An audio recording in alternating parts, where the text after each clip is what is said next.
আমাদের ছাত্ররা, আমাদের শিক্ষকরা, আমাদের কলামিস্ট, বুদ্ধিজীবী, মুফতি, বক্তা, ছাত্র, সকল শ্রেণী পেশার মানুষ আমরা চেয়েছি আল্লাহ পাক হাসিনাকে এই ভূখণ্ড থেকে, আমাদের উপর থেকে, জুলুম থেকে বাঁচাক।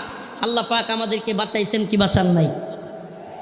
তার মানে আমরা মন থেকে সম্মিলিতভাবে চাইলে পাওয়া যায়। পাওয়া যায় কি যায় না? বলেন, পাওয়া যায় কি যায় না? ইন্নাল্লাহা লা ইউগাইয়িরু মা বিকওমিন হাত্তা ইউগাইয়িরু মা বিআনফুসিহিম। আল্লাহ পাক ততক্ষণ পর্যন্ত কোনো জাতিকে পরিবর্তন করেন না যতক্ষণ না সে জাতি নিজেরা পরিবর্তন চায় এবং পরিবর্তন হয়। সুবহানাল্লাহ। তো আমরা পরিবর্তন চেয়েছিলাম, পেয়েছি। পাইছি কি পাই নাই? এখন আমাদের আরেকটা পরিবর্তন দরকার। আমাদের মূল বিজয় সেটা। এ বিজয় আমাদের মূল বিজয় না। এ বিজয় যদি আমাদের মূল বিজয় হইতো তাইলে আমরা আল্লাহর নবীরে কেউ কটূক্তি